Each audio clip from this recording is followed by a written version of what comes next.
தமிழக மக்கள் அனைவருக்கும் வணக்கம். திரு விஜய் அவர்கள் அரசியலுக்கு 2 ஆண்டுகள் ஆகிறது.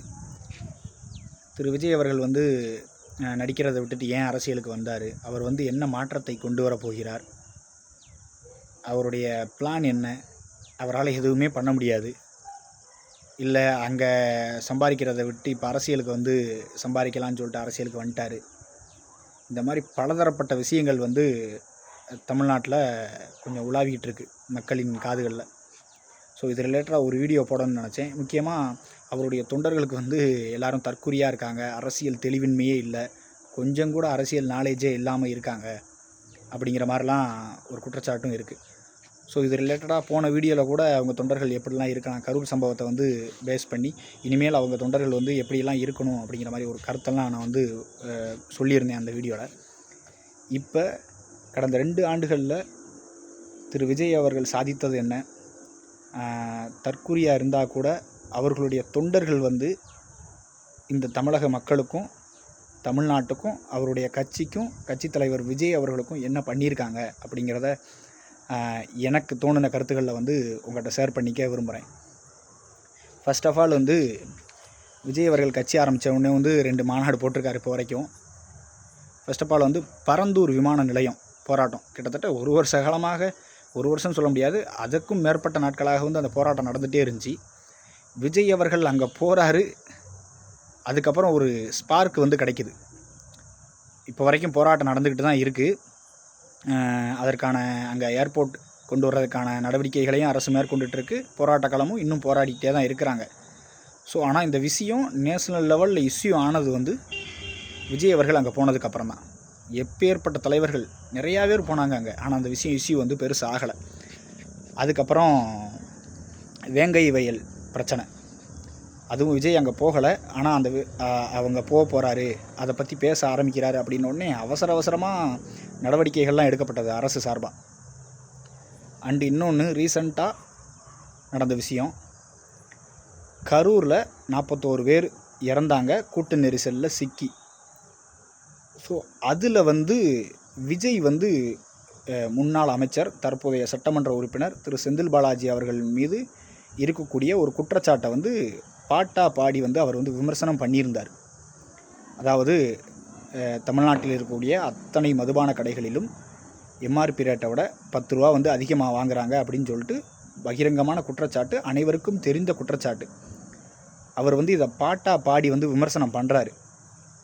அந்த விமர்சனத்தை இப்போ இந்த 1 வார காலமாக ஒரே ஒரு நடக்கக்கூடாத ஒரு அசம்பாவிதம் நடந்துச்சு, அந்த துக்க சம்பவம் அப்படிங்கிறதுல எல்லாருமே ஒரு வருத்தத்திலே இருந்திருப்பாங்க. தமிழ்நாடு மக்கள் அனைவருக்குமே ஒரு மிகுந்த வருத்தத்தை அந்த சம்பவம் கொடுத்துச்சு.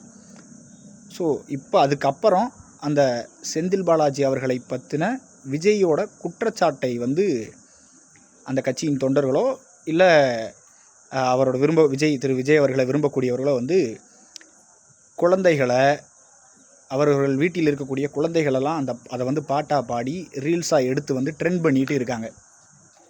இது ஒரு முட்டாள்தனமான செயல், இது ஒரு தற்குறித்தனமான செயல் அப்படின்னு சொல்கிறாங்க.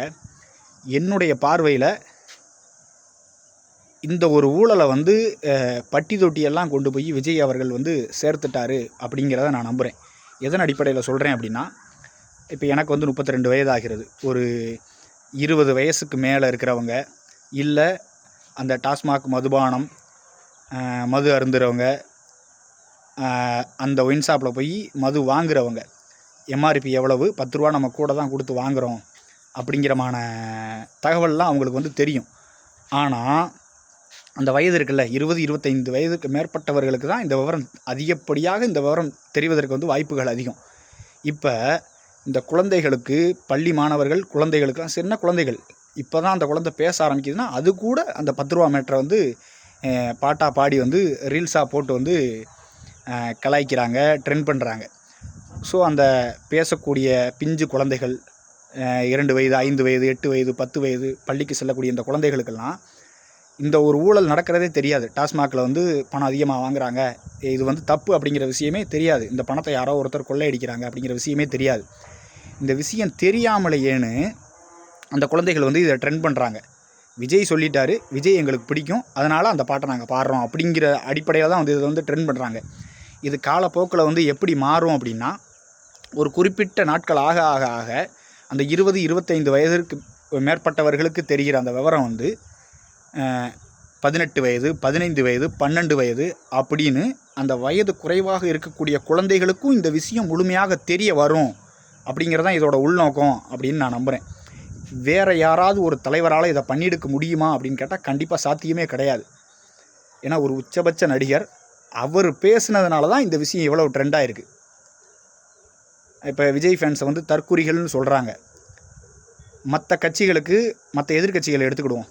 இப்போ திமுக ஆட்சியில் வந்து இந்த பிரச்சனை இருக்குது அப்படின்னு சொல்லிட்டா, ஏடிஎம்கே எதிர்கட்சியாக இருக்குது, காங்கிரஸ் இருக்காங்க, பிஜேபி இருக்காங்க, விடுதலை சிறுத்தைகள், மதிமுக, கம்யூனிஸ்ட்டு, எக்கச்சக்க கட்சிகள் இருக்காங்க.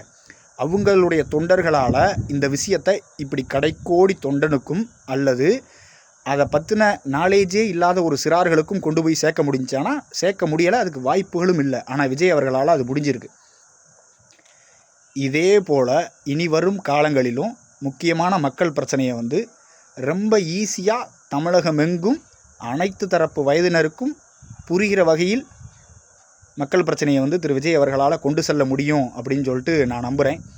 இந்த ஒரு விஷயத்தில் வந்து தமிழக வெற்றிக் கழகத்தின் தொண்டர்கள் வந்து கொஞ்சம் சிறப்பாக தான் செயல்படுறாங்க. அவங்க சப்போஸ் இதை ஒரு ட்ரெண்டுன்னு நினச்சி பண்ணாலுமேனு இந்த வீடியோவை பார்த்ததுக்கப்புறம் அவங்களுடைய செயல்பாடுகள் இந்த மக்கள் பிரச்சனையை சார்ந்த விஜய் பேசக்கூடிய வார்த்தைகள், வரிகள் எல்லாமேனு புரிஞ்சிக்கிட்டு கொண்டு போய் சேர்ப்பாங்க அப்படின்னு சொல்லிட்டு நான் நம்புகிறேன். நன்றி, வணக்கம்.